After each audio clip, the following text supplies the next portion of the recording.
Welcome everyone back to weekly weather updates, and in today's video we have the latest from the live radar, run for the latest UKV, have the precipitation and the temperature over the next 5 days as things are really settling down this week. It started fairly warm, especially in southern areas with a southwesterly wind, but that has also come with some rain further northwards, as you can see from the live radar at the moment. But we're all going to turn a little bit chillier later on this week, but we are all going to be much drier as high pressure firmly takes over. Now, at the moment, that high looks like it's going to hang around for the foreseeable future, and we are starting to see some really interesting signs for the middle to second half of October, with a lot of runs now, as they have started to hint at over the past few days, moving that high pressure northwards, allowing northerly or northeasterly winds to develop. Cold Arctic air masses could be on their way.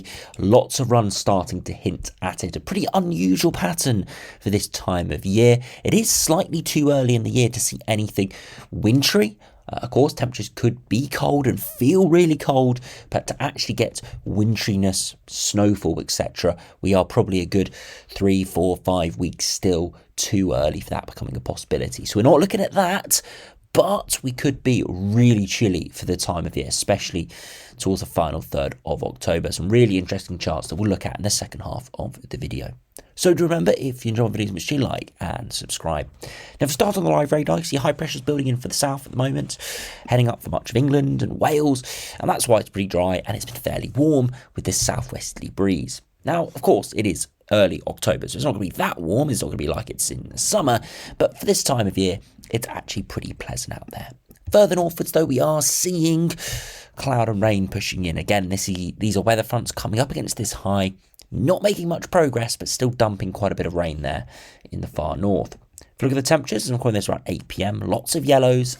At 8 p.m, it's pretty mild indeed, and you can see temperatures still hovering around the mid-teens, got up towards the 20-degree range today, so not too bad at all.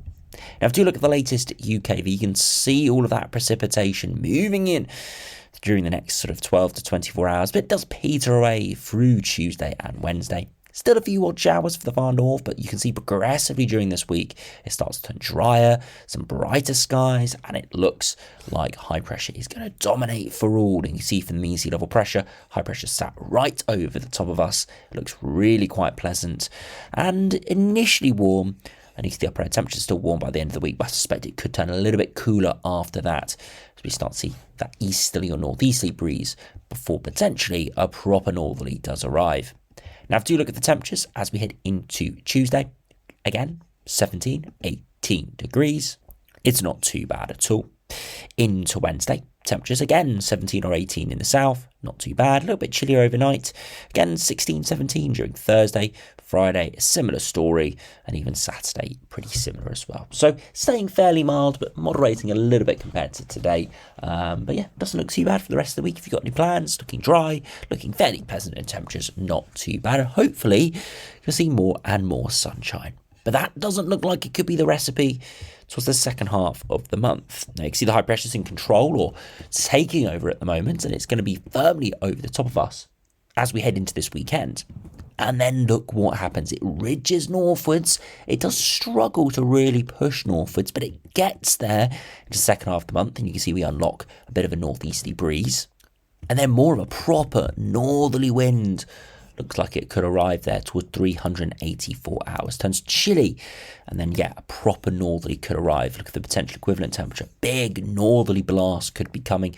There's very cold air just to our east that we do tap into a little bit, not massively. The main bulk of that cold air does miss us, but you can see we could see another resurgence from the north. So GFS looking really chilly, potentially very cold there as we head into the final third of the month. And you can see if we go down to the surface, temperatures by day would be really struggling around the low double digits, maybe even high single digits, depending on the exact upper air temperatures. And overnight temperatures down towards freezing or even cooler. So yeah, we'll have to keep a very close eye on this as it could turn really cold. And as I said, even here we are missing the main cold to our east. But yeah, could be very, very interesting as we progress to the second half of the month, starting to see more and more runs showing this, and even got backing from the GM and the ECMWF today. GM's very similar. High pressure firmly getting in control, and very similar to the GFS, it ridges northwards towards the end of the run. Only goes out to 240 hours here, so we can't see that evolution into the final third of the month, but you can see how high pressure is moving towards Greenland. Cold air is approaching from the north. It would start to turn cooler, if not colder. Of course, the air masses aren't too ridiculous here. It is mid-October, but the pattern nonetheless is pretty remarkable for the time of year, and is a very cold pattern, just not got that very cold air to tap into because of how early on in the season it is. And finally, if we compare to the latest ECMWF, which has just come out, again, high pressure, firmly in control, ridging northwards, and at day 10, once again, extending towards Greenland, opening the door to that northeasterly wind. Again, we're not too cold at day 10, just because there isn't that much cold air, and it does take a bit of time to get to us. So I don't suspect we're looking at 15th, 16th or anything remarkable. It's beyond that where the real intrigue could start to appear. But nonetheless, very cold air could be heading towards Northern Europe, and we could definitely start to tap into that. And you can see the ensembles are starting to hint at it as well. You can see the upper air temperatures dropping over the next couple of days, but close to average or slightly above average, so nothing too remarkable. But slow downwards trend towards the middle of the month and beyond. You see 16th of October is where the day 10 runs get to. See, most are not actually too remarkable. It's the subsequent days where you see this downwards trend, and there's a lot of runs there around the 20th onwards, around the 0 degree isotherm, so around 5 degrees below average, and some even down to the -5 isotherm, which is getting towards that properly cold territory for this time of year. So very, very interesting. We've been seeing hints at it over the past few days, but definitely starting to gain some traction, both within the operational runs. It's a consistent pattern now in those longer ranges, and within the ensembles as well. Sea level pressure is high regardless, so whatever the upper air temperatures do, as we saw from the precipitation and the pressure charts here, it's dry, which is definitely a real positive. Dew points though, look at that, similar level in terms of dropping off around 10 degrees for the next week, down towards 5 degrees later on in October, maybe even down towards freezing from some of the cooler runs, indicating frosts, potentially some winter precipitation across Scotland could start to become a reality. Humid temperatures dropping off as well, not as distinct, dropping off from 16, 17 down to maybe 13, 14, not as much of a distinct drop off because we've got some mild ensemble members in there. But regardless, definitely visibly seeing that slow trend there as we head towards the end of the month.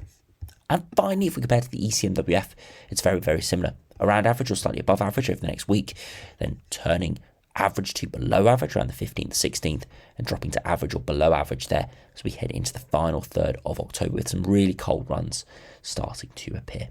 So it's not set in concrete yet. Not all runs are showing it, but we're starting to see a lot of recurring themes from the operational runs. All 3 main operational runs today, all showing that ridging towards Greenland. And we are starting to see those colder members starting to build confidence within the ensembles as well. So it's going to be a very interesting watch over the next few days and the next couple of weeks, as I suspect this won't really become a reality until after the middle of the month, around the 15th, 16th onwards. That's when cold possibilities could actually start to arrive. But yeah, very interesting pattern this time of year, especially coming off the back of stormy spell with Storm Amy over the weekend. But yeah, this could be a real contrast. Regardless though of what happens longer term, at least shorter term, and perhaps even longer term as well, high pressure is going to be in control. So regardless of what the temperatures do, it is looking pretty dry, which I think is always a positive at this time of year. Because regardless of what we say, every year the rains come as we head into the winter. Some winters are drier than others, but even a dry winter is pretty miserable a lot of the time. So we'll wait and see what happens over the next couple of weeks. But as I said, best thing is it's going to be dry, potentially turning a bit colder there as we head towards the second half of the month. So thanks for watching, hope you enjoyed, subscribe if you're new, and I'll see you again for another video soon.